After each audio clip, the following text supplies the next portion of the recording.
Inaction leads to mass carnage in real Australia. And the one-sided contract that is the biggest public rip-off in history. Coming up on this week's Citizens Report.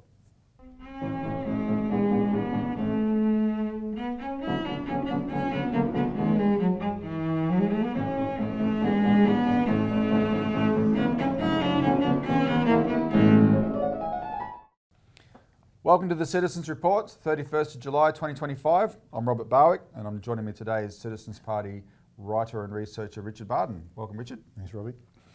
In this week's show, we're going to be discussing the consequences in the real world for the fact that the Albanese government has refused to act on a Senate inquiry that has real solutions, and we'll give you examples of those consequences, including video footage of the places where the carnage is happening. And it's just unforgivable the way the government sits on its hands when there's solutions on the table.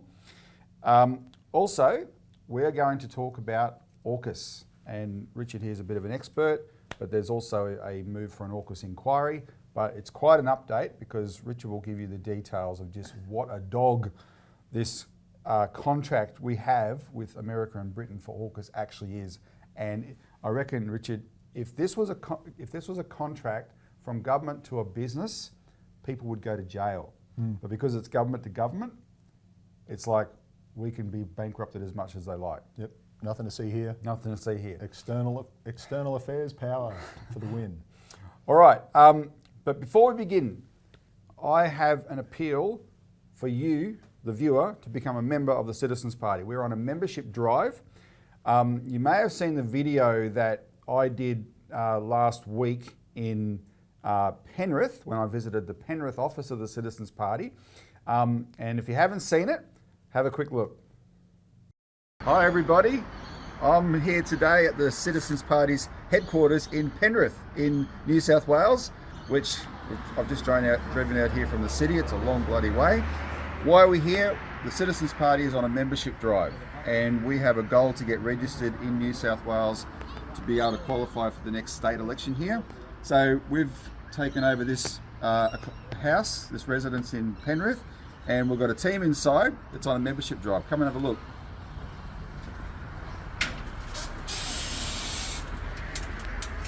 Just come through here.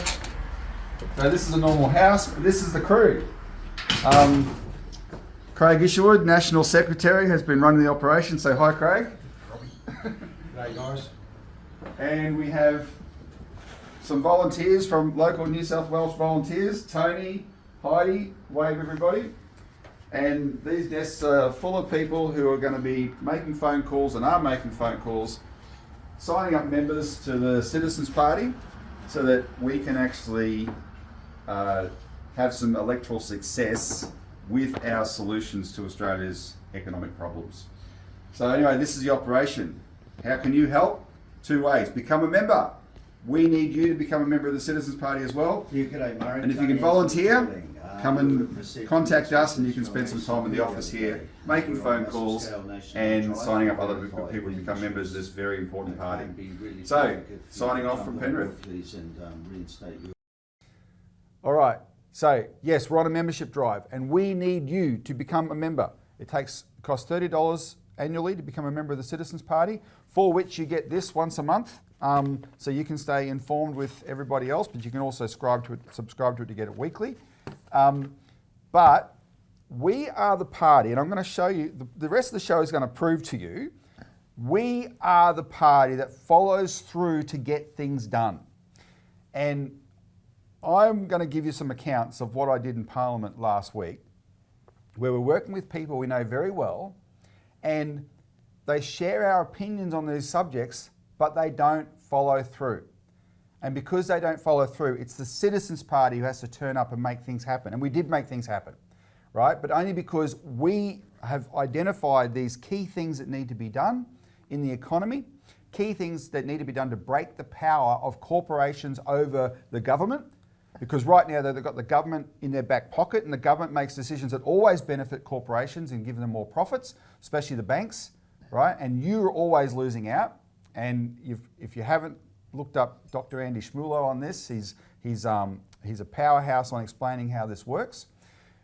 That's what we've identified. We have to break that, because until we break that, you can't get any real sense of what's going on in the real world in terms of all these issues, right? Because people will say, oh, we have this problem, we have that economic problem, and we're saying, yeah, okay, let's see how it's distorted by the corruption that exists in Australia between the government and the corporate sector. And by corporate, I mean corporate. We don't mean small business or just business in general. It's the corporate sector, right, where fat cat pinstriped executives who jump in and out of these corporations to maximise their profits are able to use this oligopoly power that these corporations enjoy in each sector, right, to intimidate the people in government to make them do what they want them to do. And we're the party that's focused on that. The Citizens Party is. And we get a lot of support from all these other parties, but they never follow through. We follow through. And I'll demonstrate that. And when you see that, you see why we say we need to be in Parliament. You see why someone of the power of Dr. Andy Schmulo has joined our party to say, I want to get in Parliament for the Citizens Party, right? And we'll need your help to do it. And the way you can help is to become a member. We need you. Australia, we need you. So please, the link's below. Become a member of the Citizens Party today. It's $30. We've got to get registered in New South Wales by November, because then we can contest the next New South Wales election and raise our profile more. And to do that, we've got to get at least 750 members in New South Wales. That's an immediate short-term target there. We have similar targets in the other states around Australia, but we want to get to many thousands of members, many thousands of members, and we need you to do that. So please, sign up today and become a member of the Citizens Party. And from now, we'll go into the actual show proper. I'll demonstrate to you why we do what we do and how we do it, and which you can be a key part of. So let's get into that now, Richard. Inaction leads to mass carnage in real Australia. And by real Australia, I mean outside of corporate boardrooms, basically, and Canberra. There's nothing real about Canberra. I spent last week there. All right, so just following on from what Elisa and Glenn covered last week, they talked about the fact that I was in Canberra with Dr. Andy Schmulo, and it's funny how it worked out. I thought we probably shouldn't have gone, because it was the first week of the new parliament. Each parliament between elections is its own parliament. And so the first week you have all the ceremonial stuff, and the Governor-General comes in and does all the stuff, and they had cannons there to fire, but the Palestine protesters got in the way, and so they couldn't fire them. And then they have maiden speeches, and everyone has to be in the chamber for the maiden speeches, and it's all this formality. And so it was actually quite hard to get meetings. But a month earlier, I'd written to everyone in the Parliament asking for a meeting. And what was the request about? I said, I want to meet you with Dr. Andy Schmulo, and we want to talk about these really important Senate reports that are being ignored and mustn't be ignored. They must be followed through on. That's what we said a month earlier. And one, of course, and the main one I highlighted was the branch closures inquiry, which is the one that we drove the most. And the other one was the ASIC inquiry, and we were involved in that, but Dr. Andy Schmulo was really involved in that in a big way. So that's what we requested. After I sent out that email, Bendigo Bank announced it's closing 10 branches across Australia, 5 of them are the last bank in town, right? So that added real urgency to what we'd already requested, right? That was an example. Look, this is happening because you're ignoring the Senate report. And then while we were there, on the Wednesday, Bendigo Bank announced it's closing 28 agencies, which are small outlets that are associated with other business in these towns, but they're the last full financial services in those towns. 28 agencies, right? And that really gave some urgency to what we were talking about. So we went there and said, look, this has to be a line in the sand. And, think about what we did. The Citizens Party, working with people like Dale Webster, the independent journalist, we got this inquiry, and Senator Gerard Rennick, right? He was really instrumental in this at the time. Gerard Rennick moved the motion in February 2023 that got up the Senate inquiry into bank closures. And that inquiry, when it started, except for Gerard Rennick and Malcolm Roberts, the One Nation senator, every senator on that inquiry gave the banks the benefit of the doubt. They assumed that bank closures were legitimate business decision making, and it's limited what the government could do. Right? That was the assumption. No, by the time the inquiry ended 15 months later, with having held 13 public hearings, every single senator who had that view at the beginning changed their mind. Literally every single one. Because they saw the difference between what the garbage PR of the banks, saying people like Anna Bligh, the head of the Banking Association, and the bank CEOs themselves saying, you know, oh, this is what the public wants. They don't want branches anymore. They want a bank online. Yeah, they're voting with their feet. They're voting with their feet. No one wants to use cash. They're taking, what did Anna Bligh say? They're taking a big leap into the new world of online banking, right? They're rushing into it. Well, Turned out they were walking the plank. well, there you go. Very good. They were walking the plank because that was expressed in the towns. If any of that was true, there wouldn't have been an inquiry to begin with. There would have been no inquiry because there wouldn't have been any public outcry to start with. But there was enough to get an inquiry, and then once it was there, those senators got to contrast what the banks were saying with what the people in the towns were saying. And they were saying the opposite. And every town, apart from geographical idiosyncrasies, differences, like how far it is to the next town, next bank, the rest of the testimony was uniform. We need cash. Digital technology, infrastructure doesn't work properly here anyway. It's not reliable. We need branch services. The elderly need branch services. The small businesses that rely on cash need branch services. The Indigenous people need branch services. The disabled people need branch services, right? These were the consistent messages across the length and breadth of Australia. And so by the end, those senators came up with a report that was powerful. And long-term viewers of this show will know how much we've talked about this, right? So it was very, very powerful. But 14 months later, Bendigo Bank feels it can turn around and just devastate all these entire communities. Andy Schmulo said in one of the videos I did with him at the end of the week, we were in the Canberra airport and we did a quick video, and he said they are, in fact, spontaneously, Mr. Producer, just play this clip from Andy Schmulo when I asked him, what's the effect on these towns? They have no way to transact in person. They have no way to bank cash. They have no way to get cash. They have no way to run a business that relies on cash. They have no way to meet with a bank manager when they don't understand what's going on, especially if they're too old and they are digitally excluded. It is financially catastrophic for those communities. And Andy's main point is this is financial Armageddon for this area, right? It's Queenstown in Tasmania, the last bank on the west coast of Tasmania. When it goes in September, financial Armageddon for the west coast of Tasmania, right? Now, so I said to these senators, and Andy and I said to these senators, this has to be the line in the sand. The crisis was already there, which is why the Senate inquiry was established to address it. It's given you the solutions, and there's been 14 months of nothing. Total government inaction, and now Bendigo does this. So Queenstown is, like I said, the last bank on the whole west coast of Tasmania. On Sunday, I'm catching a 6 a.m. flight to Hobart so I can drive with our Citizens Party representative in Hobart, Ray Williams, who's a former National Australia Bank branch manager back in the day, but Ray was our Senate candidate, and he's going to drive me to Queenstown because at 3 o'clock on Sunday afternoon, there's a public meeting in Queenstown about the Bendigo Bank closure. And I'm going to go there and address the public meeting, right, to give the people a sense of what they can do to save the bank in their town. This is a town that's fired up, and the whole west coast of Tasmania is fired up. They are devastated at what they're facing because of losing this branch. That's Queenstown. I want to play a clip, which is another insight into how devastating this is.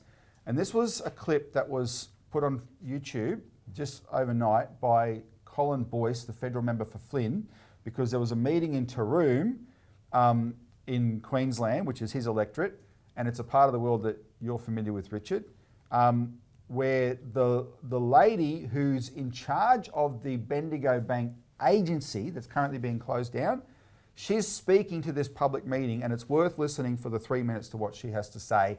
When you watch this, you probably already understand how serious this is, but just watch this from the standpoint of, do you think the politicians and the bankers have any clue how serious this is? And services reflect what they provide over in the full branch, and as far as I'm concerned, they're very poor excuses about training don't apply, because what our girls do here is what the staff in Mundubbera will have to do as well. So what they've done to us is essentially to try and cut off the bleeding limb. They've accidentally taken their arm as well. They won't listen unless there is a large volume of people. We need numbers, and we need it now. Quite often when we're asking for community input, people feel like they're not articulate enough, they don't have a big enough voice, they don't know what to put in their letters, they don't know what to say on the phone. There is a perception that they're not big enough or important enough to put their complaint forward. That's bullshit. At this point in time, we need every single person in this community, whether you have a PhD or you're just Joe Blow down the streets, we need your numbers, and we need your voices and your explanations as to why this is going to impact you on a personal level and our community as a large whole community that it is. Because I'm struggling to find a person in the room who does not currently or have sat on a volunteer organisation within this community, and that's the part that gives me the shits the most. So while this is very personal, not only for my business, but for my staff, it's going to be a rough couple of months, and I would really appreciate your support. Yeah, because it's going to be a big change in our community if we don't have those facilities.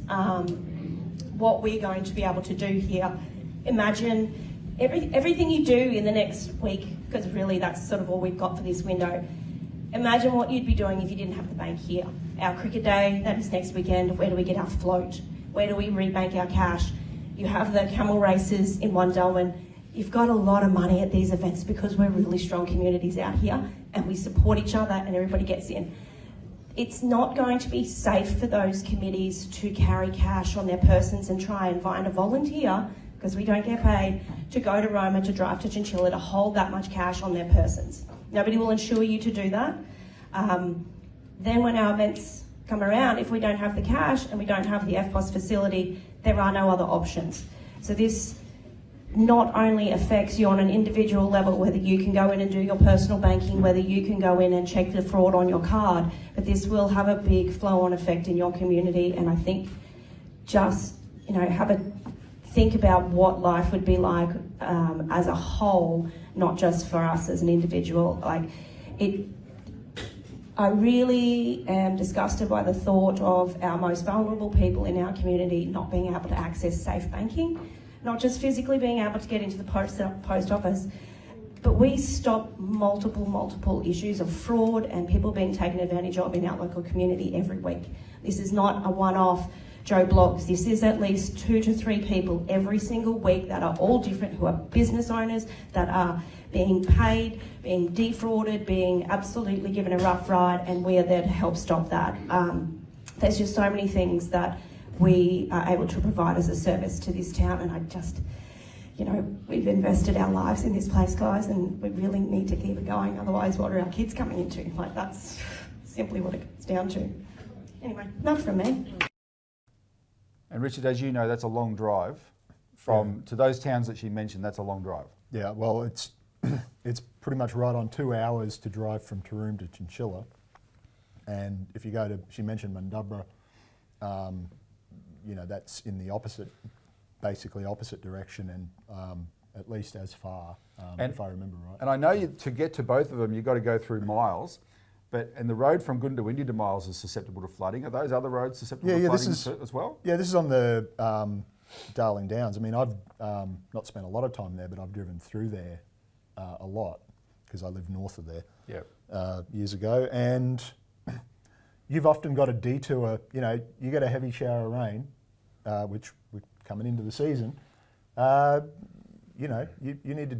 There's only a handful of roads, and maybe some back roads that a few locals know, but then they're dirt, so good luck. And yeah, you got to go hundreds of kilometres out of your way sometimes to just get around the flood closures. Yep. Just to do your banking, right? This is an advanced 21st century industrial country, supposedly.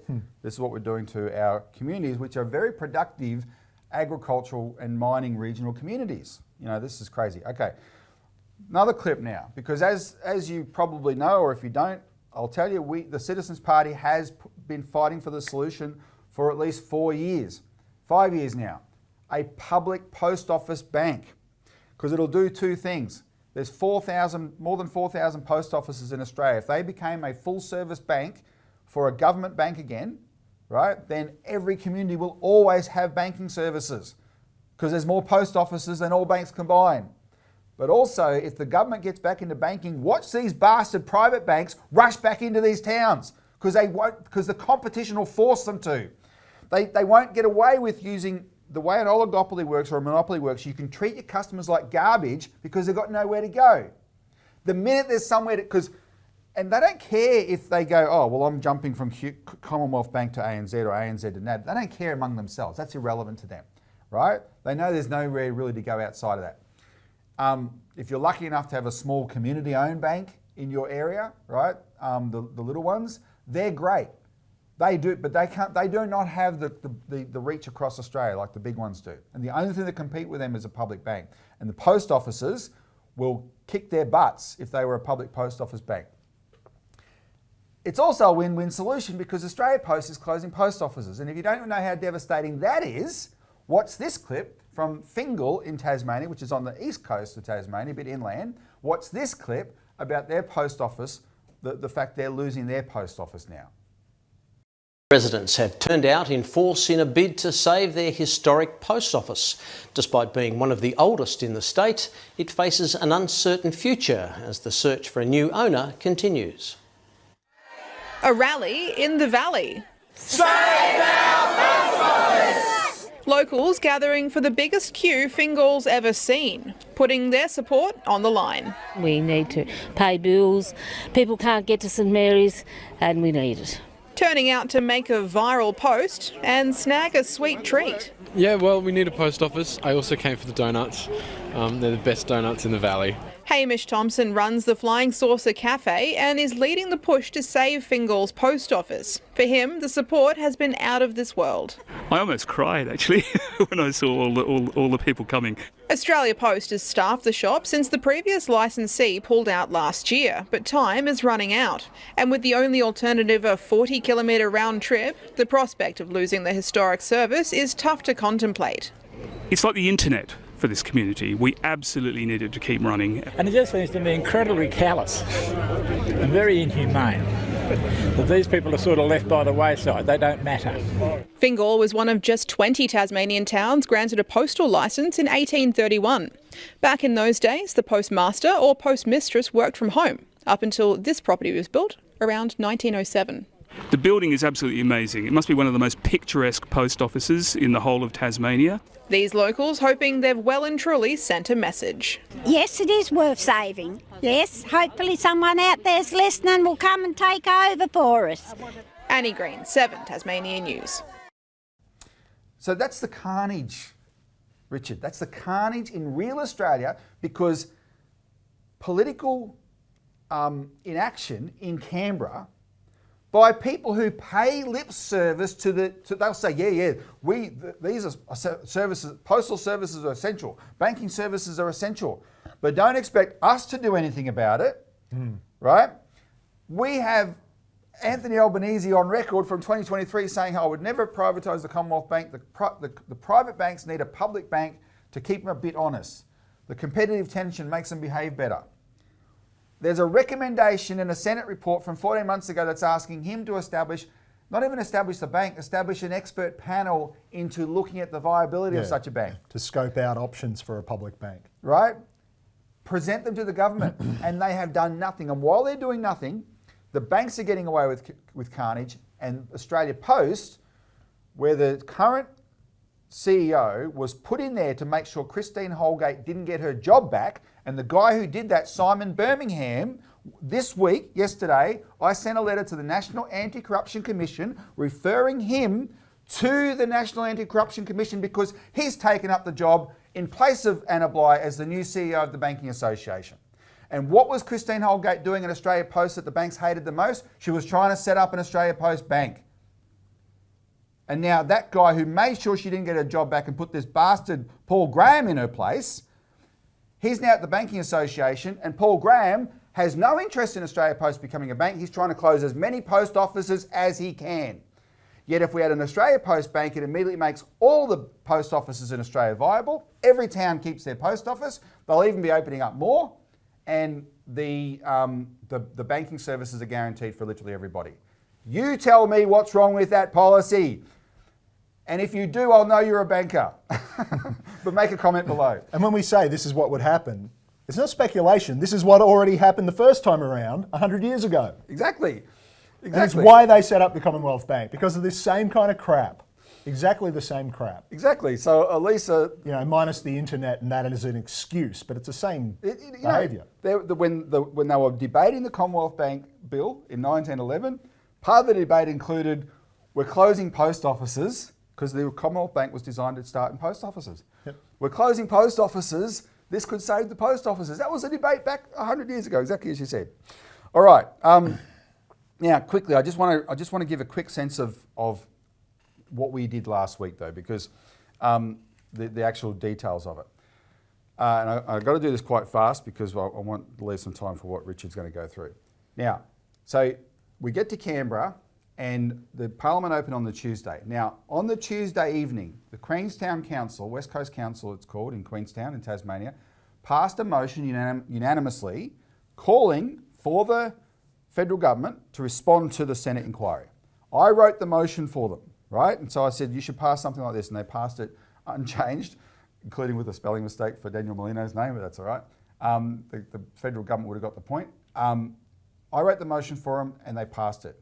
And we were able to use that the next day to say to people, look, they've passed this. Now, the next day, Wednesday, Colin Boyce, the man who put up that video about his town, the lady from the agency, he made a statement in Parliament, a 90-second statement going after Bendigo Bank. Have a look.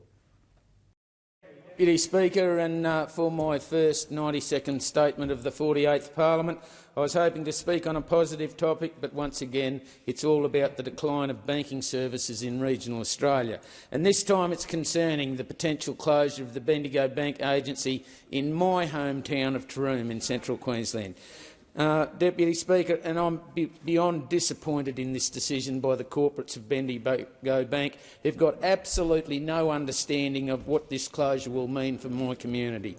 On July 16, over 75 people from Taroom attended an information session presented by the Mundubbera Bendigo Community Bank Board, and residents expressed their concerns about the future viability of community events due to cash holding and the limitations of telecommunications. The information session also heard from Christy McLennan, the local chemist, who's been supporting the Taroom community with banking services over several years. Deputy Speaker, it's clear as day that the impact to small businesses, community groups and individuals will be vast and significant if Bendigo Bank walks away from the Taroom community.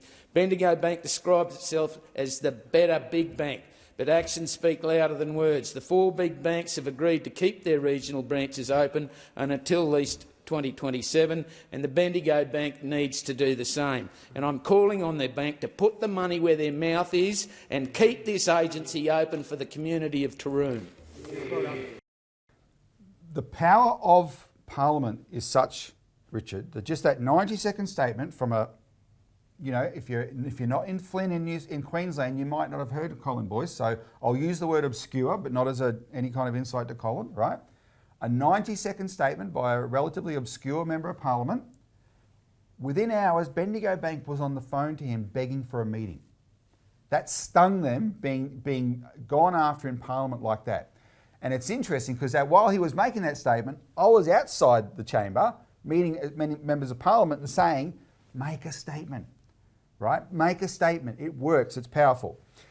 Now, I could not get any response from Tasmanian senators, and that shocked me. I'm thinking, because we were highlighting Queenstown the most. It's all the 10 branches that are being lost are tragic, but Queenstown is this, the last bank on the whole one side of a state, for crying out loud. I couldn't get any of them to respond. Finally, Wednesday afternoon, in a bit of desperation, I called Senator Malcolm Roberts' office, because Senator Malcolm Roberts had also participated in the inquiry, but he's a Queensland senator. And I said to I didn't even talk to Senator Roberts. Asked his staff, I said, can Senator Roberts make a statement and name Queenstown? Mention Queenstown in his statement. And they said, well, he is due to go into the chamber. Write a statement for us and we'll see if we can put it in what he says. And I did. I sat down there and wrote a statement about what's happening, the fact that there hasn't been any action for 14 months, and now Queenstown is facing this devastating prospect of the situation it has to deal with. And they put that statement is already on our YouTube channel. So you might have already seen the statement Senator Roberts made. I wrote it for him and he read it out. That worked. One of the things he said in that statement, he had to dig at the Tasmanian senators, because I wrote that as well. That worked, because the next day there was a lot of media, even news.com.au was all over it, reporting on what he said. The local Tassie media, like the Pulse Tasmania, they were all over it, and they made it look like Senator Roberts was the only person riding to the rescue of Tasmania, which was funny. And I thought to myself, what does it take for the Citizens Party to get publicity? You know, we did all the work. We made this whole week happen, and of course the media doesn't know that, and so they report it the way it did. But you know, good on. I'm not complaining about Senator Roberts getting that kind of publicity, but just to express to you guys, the viewer, this is the reason why you should join the Citizens Party, because we made it all happen. We made it happen. And you know, we're going to make sure that people are more and more aware of that going forward, because that's what matters when it comes to election time, that level of awareness. But by the Friday night, a current affair covered what Bendigo Bank was doing, and they interviewed the mayor of the shire that covers Taroom, Neville Ferrier, which, by the way, is one of the shires in Australia that's passed a motion endorsing the postal bank. Now, on the Monday this week, Bendigo Bank met with Colin Boyce, and they tried to. He said to them, "Why are you closing this agency when it's profitable, when it's viable?" And you could see from that clip earlier, you can see that this is a real shock to that town. And they lied to him. They said, "Yeah, but it's the only one. There's 28 agencies. It's the only one, so it's not enough." Well, we'll put the link below, but go to Dale Webster's article, the Independent Journal's Dale Webster's article. She's written an article about these 28 agencies. It's quite detailed. And she names them all and gives you a description of them. And you can see by those descriptions, most of them are viable. This was absolute rubbish by Bendigo Bank. Most of them are viable. Yeah, I should say, most of them are evidently viable. That's they right. Probably all are, because when do banks not make money, right? But yeah, this is garbage, this idea bank branches don't make money. It's absolute rubbish. But so they were BSing a member of parliament, in my view. But then Colin Boyce's overall impression is he's just totally disgusted that all this is driven by the fact that Bendigo Bank, which is a member of the banking association like the big banks, it's advertising that it's a big bank, right? Yeah. If you see it's advertising. The better big bank. The better big bank. We need have we got truth in advertising laws? I'm sure we have somewhere. No, I'm not sure that they ever passed, did they? Why wouldn't that surprise me? There's certainly not truth in political advertising laws. That's never passed. So yeah, and he understands the whole point is these guys actually do not value the regional customers or even retail customers anywhere, not just regional ones. They just don't value them. Anything that costs them money to provide a service, they don't value it. All they value, this was a diseased thinking that came into accounting and business management, you know, back in the 70s, starting in the 70s, where they break down businesses into its component parts. Unless every single part is independently profitable, right? Then get rid of it. Yeah, that's how they think. And so all they value is the lending to mortgages, and they say business, but they don't even lend to business properly. So now there's a lot of heat in this, right? And a lot of this stuff is starting to come together. The fact that we're able to make this happen last week is because the feeling is red hot out there. It's just that people need to be. All these communities need to be connected together and need to be aware that there's a solution on the table that they can all rally around.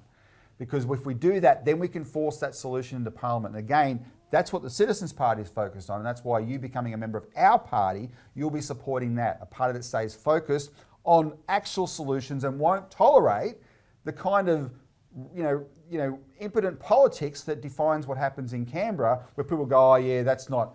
They don't say it's not viable. They say, oh, it's not politically viable. No.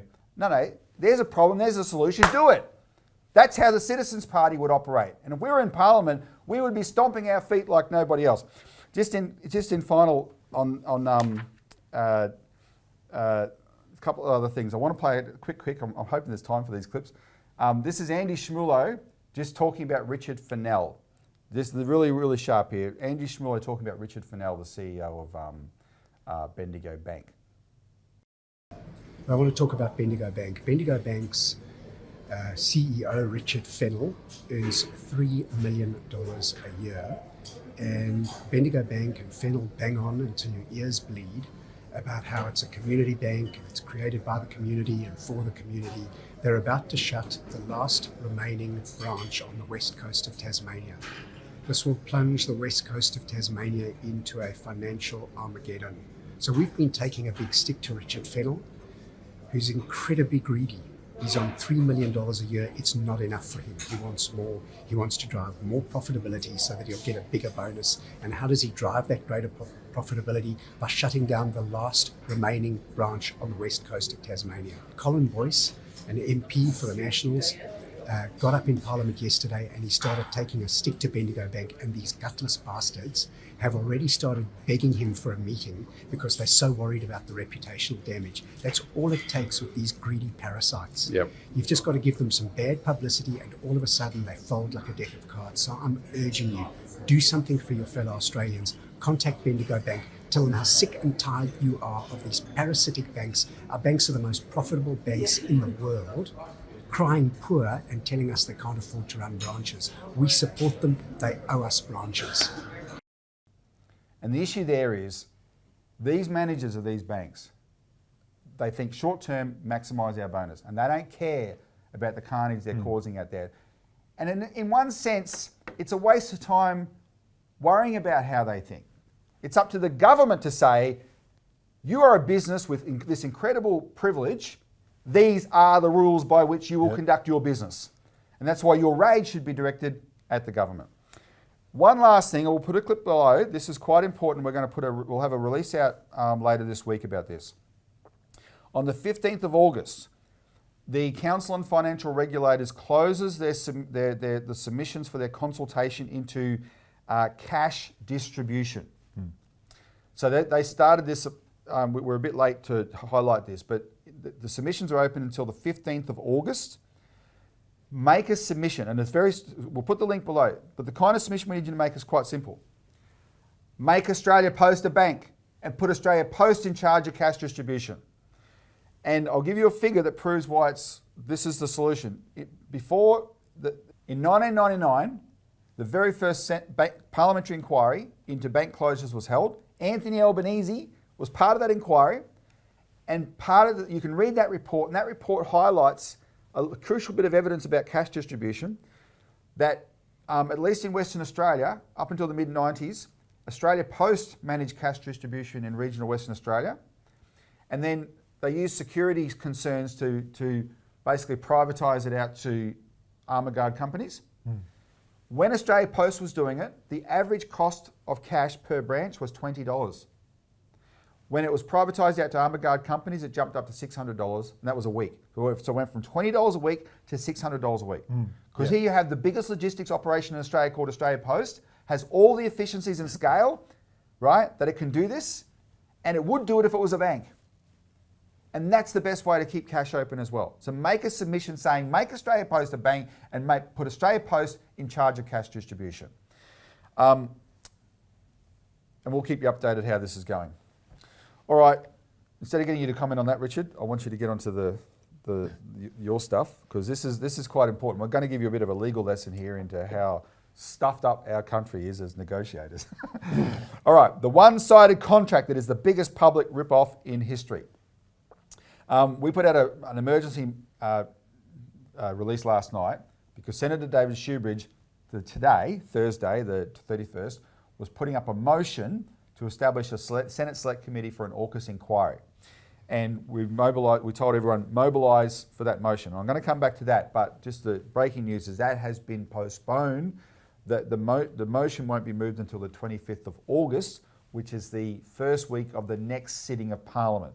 So that's great. That is actually really good news because it gives us time to make a lot of phone calls and emails to senators to demand they support this. And we'll come back to that at the end. Now, this is crucial. This is absolutely crucial because, well, Richard will give you the details. But before we get there, the other thing that's recently happened is Scott Morrison testified to the US Congress. And Scott Morrison, of course, is the architect of AUKUS. Now, we have claims to be. We have an article this week about this. And one of the things we show in the article, and we'll put this photo that we use in the article, when he was giving his testimony to AUKUS, I tweeted to Congress about AUKUS. I tweeted he's basically there testifying to save his income because the US government has an inquiry into AUKUS, and this is an attempt to try and suck up to the Americans and say, no, we really want this. We really want this. Now, the US government Trump's happy to take the money for AUKUS, but there is a real logistics problem with can they afford to give us any submarines at all? They have a hard time. Yeah, they're building half as many as they need to meet their own targets for their fleet, and struggling to keep the ones that they've got seaworthy. They've got a maintenance backlog up the wazoo, as they say over there, and none of it's getting any better, no matter how much of their or our money they throw at it. So, and Morrison, of course, I put more than a year ago, I put a referral to I referred him to the National Anti-Corruption Commission because he went from Parliament where he secretly cooked up AUKUS, walked into the private sector to make money from AUKUS, right? And Australians have got to stop accepting this stuff, right? This is crooked. Yeah, as a lobbyist for American think tanks and consulting companies that have got their snout in What's the it trough. called? There's one. He's in partnership with Pompeo on one thing, but there's other thing called American Objectives, or like, it's just American Strategic something or other. It's clearly something in America's interest. Anyway, but have a look at the photo because we've put a circle there. When he was testifying, he had this tablet open in front of him, and there's an article there that he's obviously consulting from, and who's it by? The author, Marcus Rubinstein, who wrote the article for us, he eagle-eyed, he noticed that it's the Australian Strategic Policy Institute. And here's where it gets circular. So Morrison is testifying to the US Congress using information from the Australian Strategic Policy Institute, which is funded by the US Congress, among others, to tell us lies, right? About China. About China, so that, as the deputy of ASPI said a couple of years ago, so that we would be prepared to spend money on weapons like AUKUS, right, to give to the Americans. Anyway, that's that. But that then leads us to there was a treaty signed this week called the Geelong Treaty between Australia and the UK. And you might have seen the picture of Richard Marles and the British Defence Secretary Healy signing the treaty.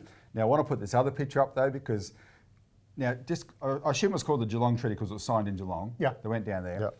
And when they went down there, I hope it's his electorate. Yeah, I hope they went to Queenscliff on the coast there and looked at the cannons that are facing south towards Antarctica, because 100 years ago they thought the Russians were coming from the south, right? Yep.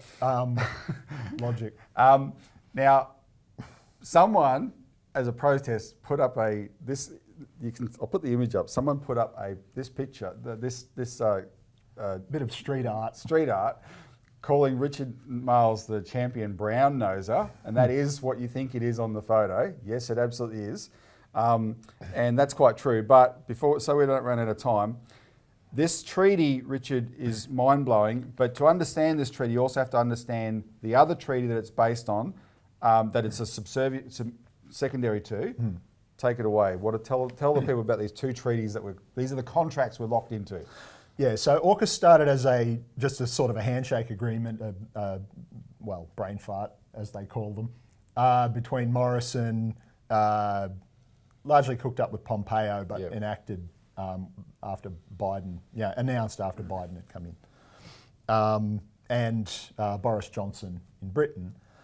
And there was no formal agreement. It was all just verbal and, like I say, handshake and that, and no treaty. And that helped keep it secret. And they were able to keep it secret. And Albanese did that. Albanese's government come in and, having agreed to it sight unseen, like they do. But it got to the point by last August that where there needed to be laws amended or passed and a treaty signed to do with nuclear safety obligations and technology transfers and so on. So then it was signed on in the first week of August last year and tabled in Parliament, what they call a national interest analysis, which they've now done with this new one. But it has this big long name, but it's a treaty. It's a trilateral treaty. So it's between Australia, the UK, and the US. Yep. And it was obvious. It was so obviously written by the Americans. They didn't even change the spelling. Right. The weird, the American standard grammatical and formations and spellings and so on. So it's, as I said, in a word, it's just embarrassing. And you mentioned the Greens before. David Shoebridge, their defence spokesman, hit the roof at the time. Just imagine buying a car under these terms, because it puts us on the hook for all the costs, all the legal risks, all of it, everything, without being guaranteed anything in return. Now, we pay, and then if they decide they keep their tech, this is what it says. As ratified, as waved through by the two major parties in between times, it came into effect in January, it allows the USA and UK to refuse the transfer of submarines and any submarine-related material or technology to Australia at any time, based solely on their own assessment. And this, I should mention, by the way, for anyone who doesn't know, the British submarines rely on American propulsion technology they can't re-export or share with anybody without the say-so of the US Congress. Similar to a lot of their high-end weapon systems, but this is they call it the crown jewel. So if either the British or the Americans, but really it's up to the Americans because of that veto right that they have, if they decide that sharing that would, quote, constitute an unreasonable risk to its own defence and security, they just get to say, actually, you can't have that, but we're keeping the money. Yep. And any information and technical data has to be returned or destroyed. And they get legal recourse if they reckon Australia hasn't done that, but we have none. We've signed it away. The government that signed this is the one that charges you your taxes. And as we mentioned already, they almost certainly will say no, even just for logistical reasons. They cannot supply their own navy, their own fleet targets. The British or the Americans, the British can't, even in 2021 when this was announced, before any of this detail was agreed on, their major projects agency, their infrastructure and projects agency, or whatever it's called, like the other IPA over there that monitors all this stuff and puts out public reports, it's rated the naval reactor program that Rolls-Royce, that's contracted to Rolls-Royce, as unachievable since 2021, that year and every year since. And again, we've promised them $5 billion into that. Where's it going to go? None of our business. Because Albanese and company have signed that all away.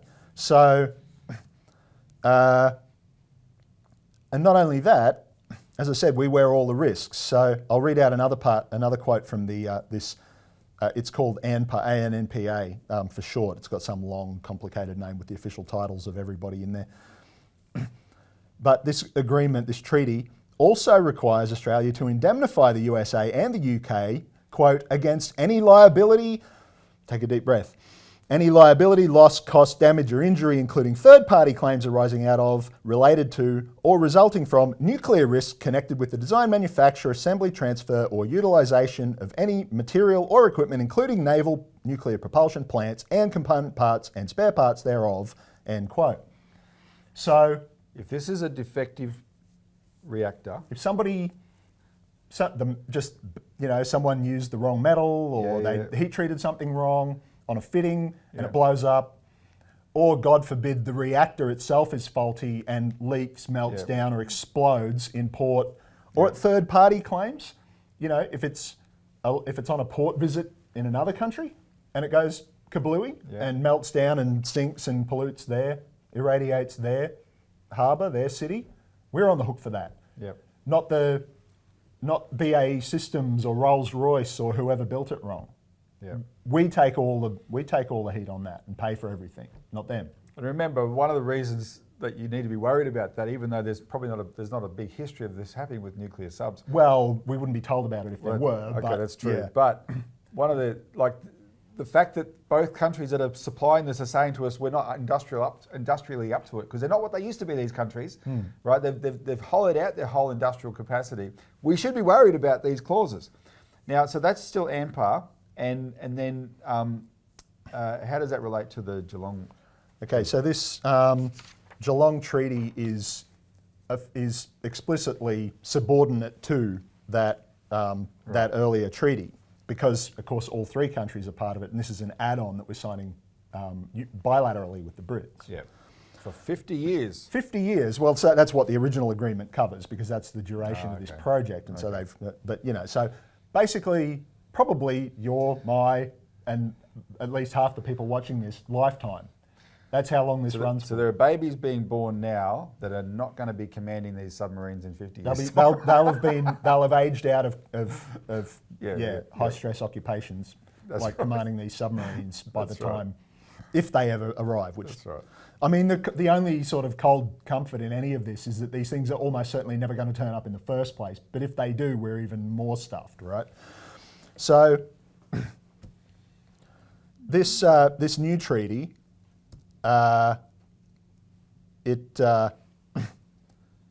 It's based on and subordinate to that original one. A lot of it is just rehashed or even quoted directly from it. Right. But it manages to be even worse, if you can believe it, just in some of the particulars that it reveals.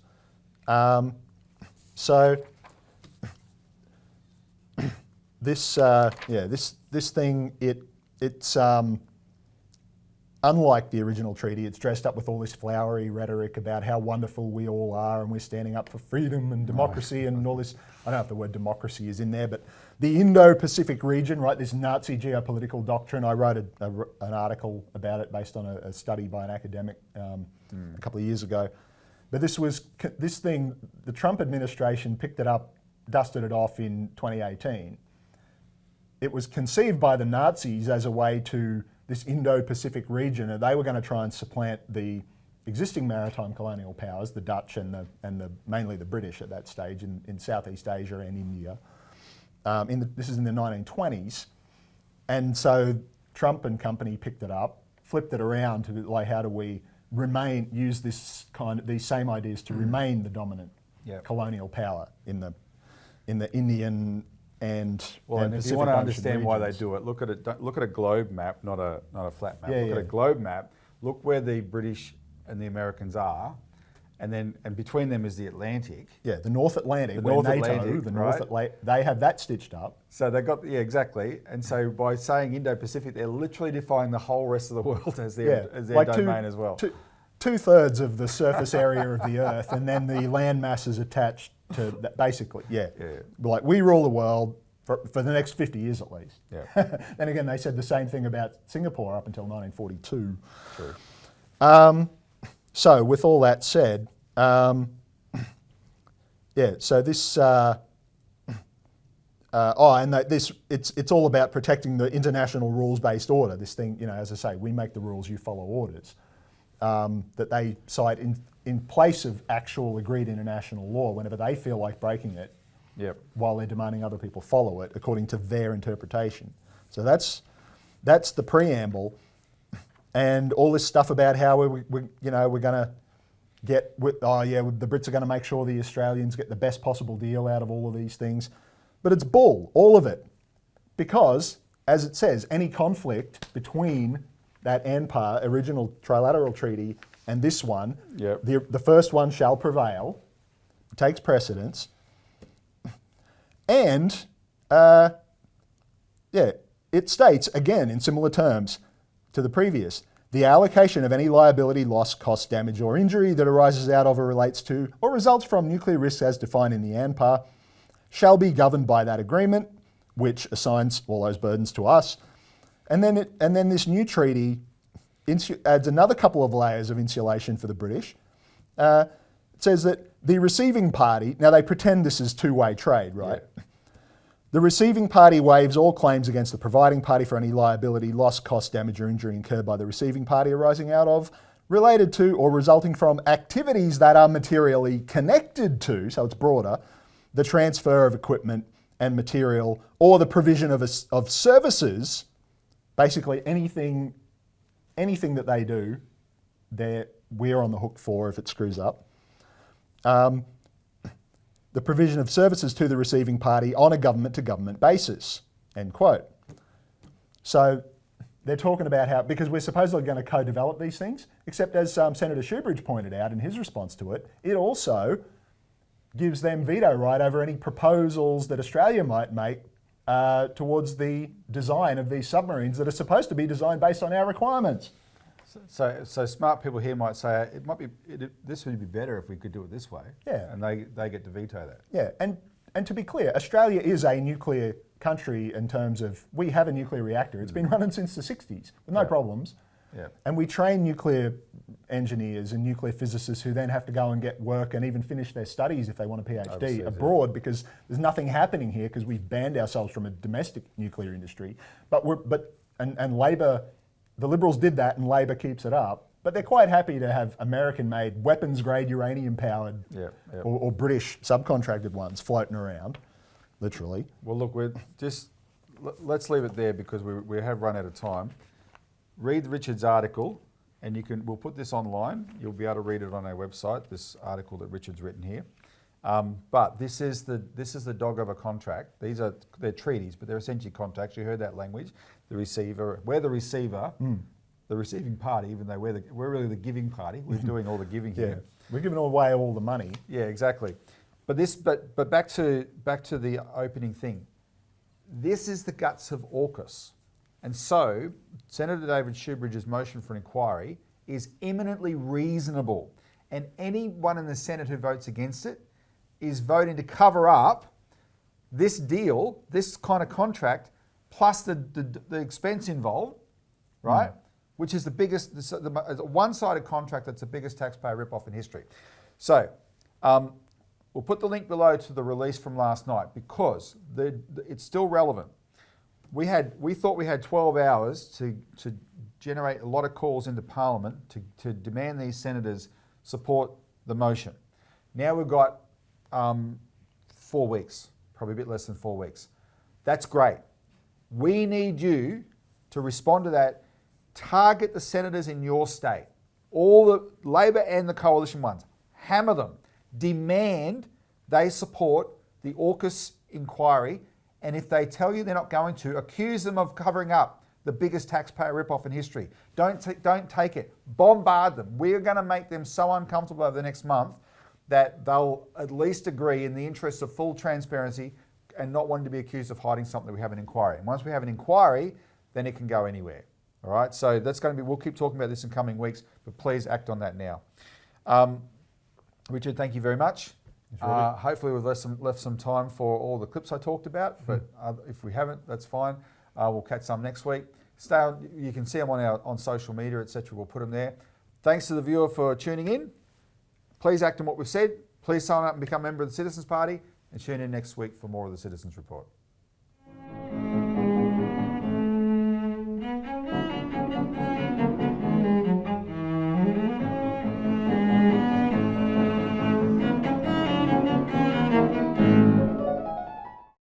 Authorised by Robert Barwick, Citizens Party, Melbourne.